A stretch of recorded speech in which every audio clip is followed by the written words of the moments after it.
യേശുവിൻ്റെ കൂട്ടായ്മയിൽ സ്നേഹം നിറഞ്ഞ എല്ലാ പ്രിയ ദൈവമക്കൾക്കും ദൈവാനുഗ്രഹം നിറഞ്ഞ നല്ലൊരു ദിവസം ആശംസിക്കുന്നു. ഇന്ന് നമ്മൾ ശ്രവിക്കുന്ന തിരുവചന ഭാഗം 130 സങ്കീർത്തനം 6 തിരുവചനം.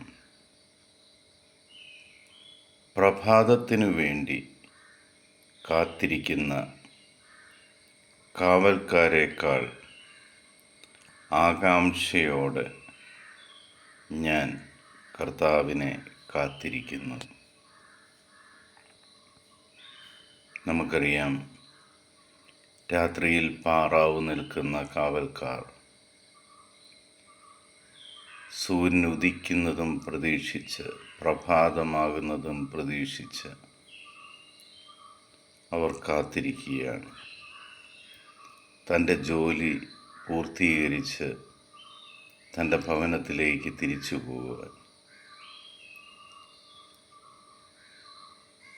അവർ ഏറെ പ്രത്യാശയോടെ കാത്തിരിക്കുന്നത് പോലെ അതിനേക്കാട്ടിൽ അധികമായി മനസ്സുകൊണ്ട് ദൈവമേ, നിന്നയ്ക്ക് വേണ്ടി, നിൻ്റെ സാന്നിധ്യത്തിന് വേണ്ടി, നിൻ്റെ ഇടപെടലിന് വേണ്ടി, നിൻ്റെ കാരുണ്യത്തിനു വേണ്ടി ഞാൻ അതിയായി ആഗ്രഹിക്കുന്നു, അതിയായി കാത്തിരിക്കുന്നു എന്ന് നമുക്ക് പറയുവാൻ സാധിക്കണം.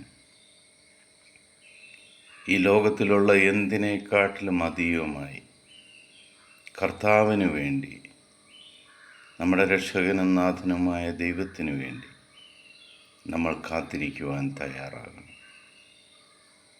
അതായിരിക്കണം നമ്മുടെ ആഗ്രഹം, അതായിരിക്കണം നമ്മുടെ ലക്ഷ്യം.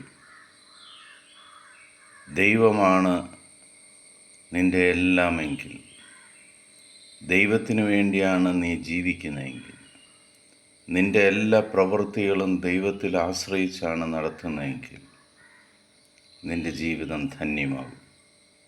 കർത്താവ് നിന്നെ സമൃദ്ധമായിട്ട് അനുഗ്രഹിക്കും. അവിടുന്ന് നിന്നോട് കാരുണ്യം കാണിക്കും.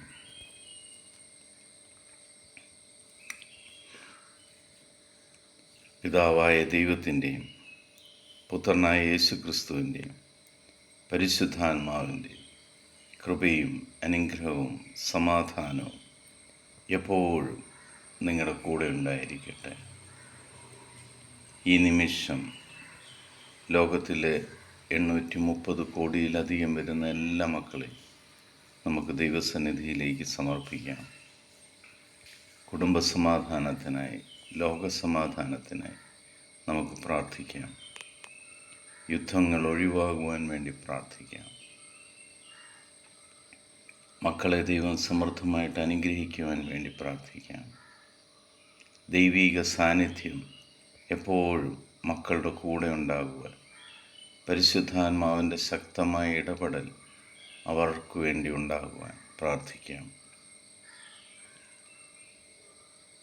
നമ്മുടെ എല്ലാ പ്രവൃത്തികളും ദൈവത്തെ മുൻനിർത്തി ആകുവാൻ വേണ്ടി പ്രാർത്ഥിക്കാം. നമ്മുടെ എല്ലാ മേഖലകളിലും ദൈവം ശക്തമായിട്ട് ഇടപെടുവാൻ വേണ്ടി പ്രാർത്ഥിക്കാം. പിതാവായ ദൈവത്തിൻ്റെയും പുത്രനായ യേശുക്രിസ്തുവിൻ്റെയും എൻ്റെ രക്ഷകനും നാഥനും ദൈവവുമായ ജീവനുള്ള കർത്താവായ യേശുക്രിസ്തുവിൻ്റെ സമാധാനം, സന്തോഷത്തോടുകൂടി ഇന്നേ ദിവസം നിങ്ങൾക്ക് ഞാൻ പങ്കുവയ്ക്കുന്നു. കർത്താവിൻ്റെ അനുഗ്രഹം നിങ്ങൾക്ക് എപ്പോഴും ഉണ്ടായിരിക്കട്ടെ. ഈശോ മിശിഹായ്ക്ക് സ്തുതിയായിരിക്കട്ടെ.